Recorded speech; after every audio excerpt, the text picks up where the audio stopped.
Como eu faço para parar de pular de namoro em namoro? Bem, olha, a Bíblia não aborda essa questão do namoro em série, mas ela aborda algo parecido, fala sobre o casamento em série. Lá em João 4, Jesus ele encontra uma mulher na beira de um poço. Essa mulher está buscando água física, H2O. Ela conhece o prazer da água quando ela está fisicamente com sede. E, na verdade, seria justo dizer que se ela tivesse ficado sem água física por 2 ou 3 dias, ela teria dado qualquer coisa pela sensação física de um copo de água na boca. A sede física, portanto, é um potente impulso de prazer físico dado por Deus para nos manter vivos. Semelhante à forma como os desejos sexuais atuam em nós, são potentes impulsos de prazer que servem para sustentar a vida a dois se tornando um, e até para gerar uma nova vida na procriação. A verdade é que Deus é muito generoso com seus prazeres. Sim, mas tal generosidade com os nossos apetites e prazeres naturais também cria um problema para pecadores como nós. Os prazeres físicos tornam-se tão potentes que nos levam a presumir que esse prazer é o único prazer do qual eu preciso. E nessa situação, a menos que Deus perturbe as nossas vidas com um milagre divino dentro de nós, esses prazeres físicos tornarão impossível provar qualquer tipo de prazer que não seja o prazer físico natural. Nossos apetites físicos tornam-se tão dominantes que nós achamos impossível acreditar que existam prazeres mais duradouros do que aquele prazer passageiro que buscamos agora. Jesus sabe disso. Por isso ele confronta o vício do casamento em série desta mulher com uma bomba de verdade, destinada a explodir os limites do seu prazer limitado. A mulher, já no amante número 6, centrou a sua vida nos prazeres errados. Ela precisava de um apetite despertado, um novo gosto pelos prazeres eternos. Então, não. Cristo não pode se igualar ao êxtase imediato e pecaminoso do namoro em série, do casamento em série ou da cultura do namoro casual. Mas o que Cristo oferece são prazeres mais profundos, melhores e mais longos do que a euforia passageira do pecado. As alegrias de Deus são futuras e eternas e superiores a todo o conforto físico imediato desta vida. Pela fé, Ele dá alegrias espirituais que experimentamos agora e a certeza de um banquete de prazeres espirituais para sempre. Para os namoradores em série, afastem-se dos prazeres passageiros do Egito e busquem a fonte de prazeres em Cristo que brota eternamente. Ele disse isso para essa mulher, que ela jorraria essa fonte. Substitua a euforia inferior, superficial e passageira do namoro em série pelos prazeres de Jesus que são melhores, mais profundos e intermináveis. Aceite qualquer medida de prazer espiritual que Ele lhe proporcionar nesta vida e confie nele para o resto no devido tempo. Não sei quanto Ele vai te dar nesta vida, mas eu sei que o namoro em série é um beco sem saída. Tenha como objetivo buscar a Deus e encontrar a alegria eterna em sua presença. Relacionamentos se dificultarem, isso é quase que uma redundância, né? Onde você tem 2 pessoas, você tem 2 pecadores e ferro com ferro saindo faísca. Isso é inevitável na nossa existência humana neste mundo caído. Agora, há relacionamentos difíceis nos quais nós precisamos perseverar, há relacionamentos difíceis nos quais nós podemos ou não perseverar e há relacionamentos difíceis que fazemos muito bem em fugir deles. Vamos começar pelo último, né? Se nós estamos num relacionamento de namoro e nós percebemos ali que estamos caminhando com expectativas contrárias, certo? Desiguais, e ainda mais se você é um cristão e a outra parte não é, o que inevitavelmente vai levar a expectativas desiguais. É inevitável que esse relacionamento, com o passar do tempo, ele vai agravar essas diferenças ao invés de nivelá-las. Então eu diria para você o seguinte, o namoro, ele existe para acabar. Ele acaba ou em casamento ou indo cada um para o seu canto. Se você percebe que essas desavenças elas estão assim se agravando com o tempo, faz o seguinte, não amarra sua vida a essa pessoa não. Você vive sem ela, ela vive sem você, embora possa parecer que não, ok? Em alguns outros casos, as desavenças não são assim tão grandes. E naquilo que é mais importante, naquilo que tem a ver com valores eternos, naquilo que tem a ver com convicções espirituais, vocês caminham juntos e vocês estão ali divergindo em aspectos secundários, opinativos, gostos pessoais. Esse é o tipo de relacionamento onde você pode ou não pode continuar. Depende qual é o peso que você dá para essas questões secundárias. O ponto é, o mais importante vocês têm e vocês estão construindo juntos. Cabe a vocês então avaliar qual é o peso dessas demais questões. E aí tem aqueles relacionamentos difíceis onde o caminho é perseverar, que é quando nós já estamos casados, ok? O casamento ele é proposto por Deus como uma união que deve ser indissolúvel.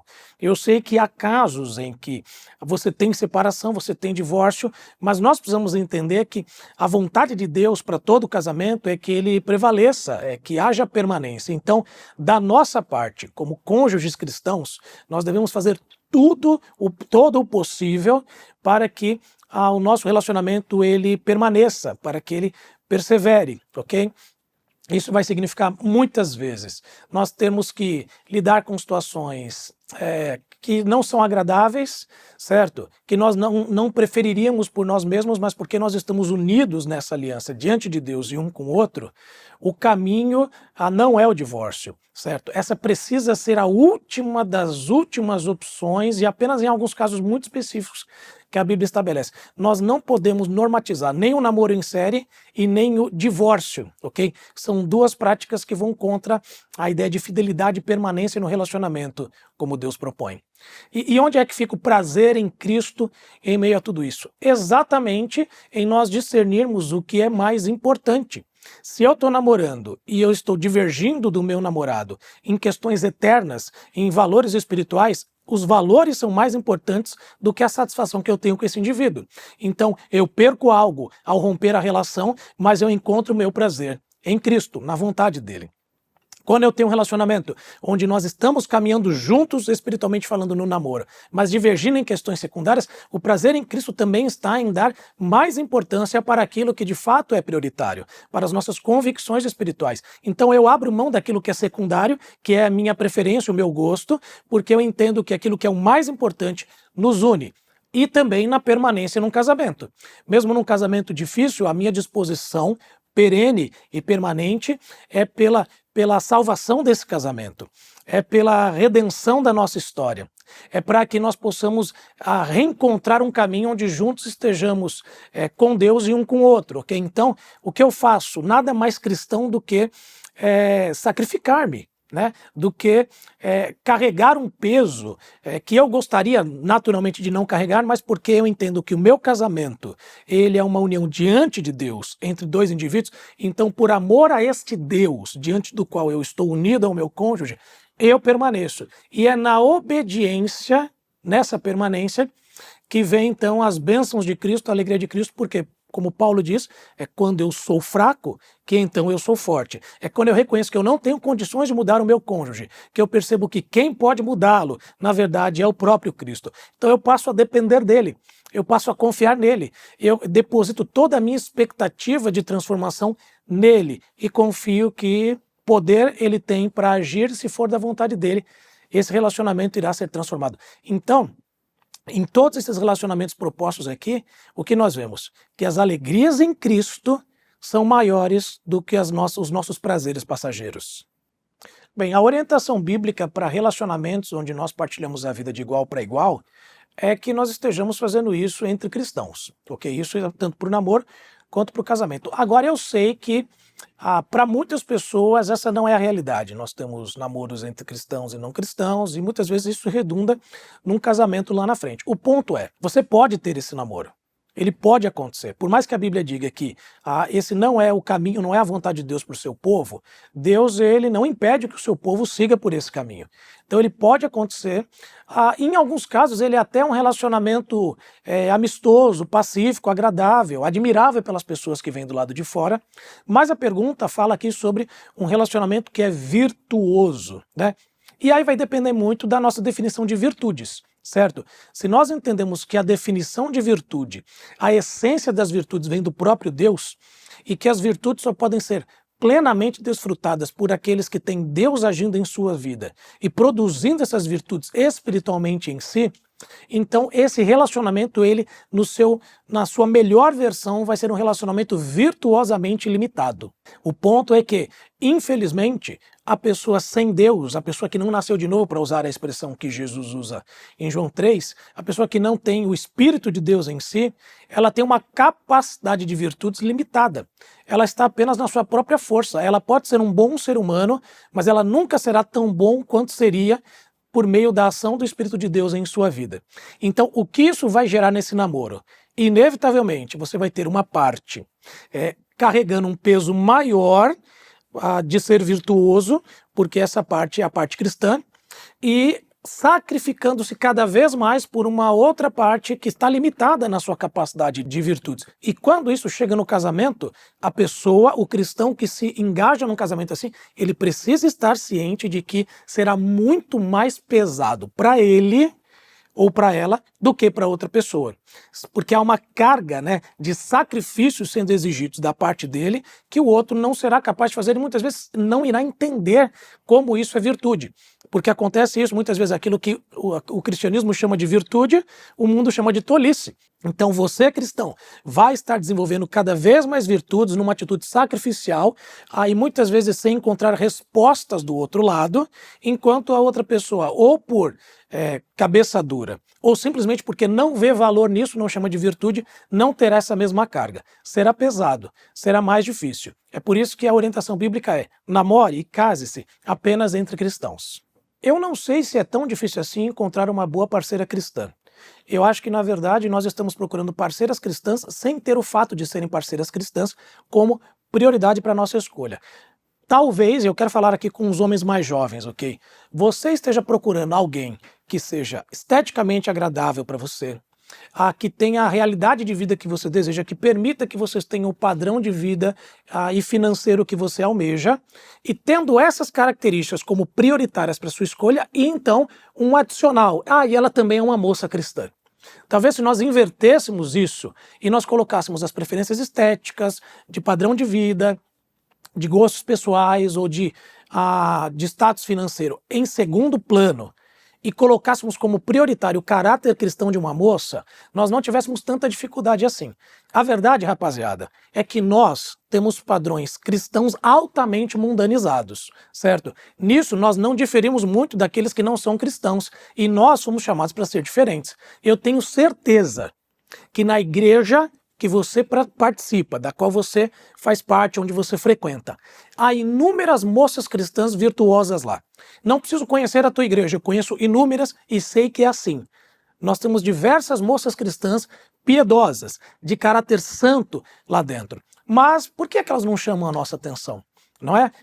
Talvez porque aquilo que chama a nossa atenção esteja naquilo que o mundo tem como prioritário e nós estejamos mundanizando o nosso critério cristão. Bem, dito isso, deixe-me falar aqui também algo para você. Por que é que vale a pena continuar buscando, gente? Não sou eu que estou dizendo não. Foi Deus que disse lá no início que não é bom que o homem esteja só. Eu sei que isso vale para homem, isso vale para mulher, mas ali Deus está falando com o homem, só tinha Adão. Eva não havia sido criada. Então, se o próprio Deus, ao avaliar a solteirice, ao avaliar ali a singularidade do primeiro homem, diz, olha, não é bom que seja assim, eu acho que Deus sabe do que ele está falando. Ele sabe que a nossa existência, ela é mais bem vivida e experienciada se nós a temos a dois. Porque há virtudes que eu não tenho e que eu preciso de alguém que as tenha para que juntos nós formemos um. E do mesmo jeito, há pessoas aí que não têm as virtudes que eu tenho e eu posso ajudá-la a ser alguém melhor. Então a ideia é que a vida a dois é uma vida muito mais plena, ela faz muito mais sentido, a não ser que Deus tenha dado a você, homem, e a você, moça também, uma firme convicção de que Ele chamou você para ser alguém solteiro. Deus faz isso com pessoas, nós chamamos isso de celibato, isso pode acontecer, e deixe-me dizer algo.